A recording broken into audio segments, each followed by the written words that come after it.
રાજકોટ મહાનગરપાલિકા દ્વારા આધાર કેન્દ્રના બજેટની અંદર આ કાર્યક્રમ આપણે આખો લીધેલો છે. વોર્ડ નંબર 1 થી 18 જે વોર્ડ ઓફિસની અંદર લોકોને કોર્પોરેશનમાં ધક્કા ન ખાવા પડે અને સમય પણ બચે અને ઝડપથી કામ થાય તેના માટે તેની દરેક વોર્ડની અંદર વોર્ડ ઓફિસમાં આધાર કેન્દ્રની સેન્ટરો ચાલુ કરેલા હતા. તેમાં વોર્ડ નંબર 13 અને વોર્ડ નંબર 3 અને વોર્ડ નંબર 16 છે. એમાં કેન્દ્રની યોજના હોય ઉપરથી સસ્પેન્ડ કરેલા છે અને એની જાહેરાત પણ આપણે કરેલી છે. વોર્ડ નંબર 12ની અંદર ટેકનિકલી ખામીને લીધે અત્યારે તે સેન્ટર બંધ છે.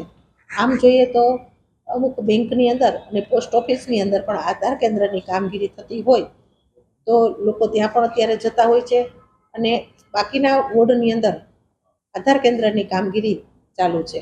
લોકોને સ્વાભાવિક રીતે આધાર કાર્ડ કઢાવવું ખૂબ જરૂરી હોય અને ડોક્યુમેન્ટની અંદર આધાર કાર્ડ માંગતા હોય ત્યારે આ જરૂરિયાતને ધ્યાનમાં રાખી અને આ જે 3 વોર્ડ છે એનું આધારનું અત્યારે કોર્પોરેશનના સેન્ટ્રલ ઝોનની અંદર આ કામગીરી ચાલુ છે.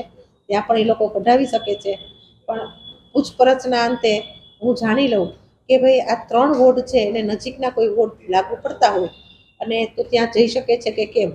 બીજું, આ 3 વોર્ડમાં ઝડપથી કામગીરી ચાલુ થાય એની રજૂઆત પણ અમે સરકારમાં કરેલી છે કે ઝડપથી કામ થાય તો લોકોના આધાર કાર્ડ ઝડપથી નીકળે અને લોકોને જે હાલાકી ભોગવવી પડે છે તેમાં રાહત મળે. સાંજ સમાચાર ફેસબુક પેજને લાઇક કરો, વિડીયો શેર કરો અને વધુ વિગતવાર સમાચાર માટે sanssamachar.net વિઝિટ કરો.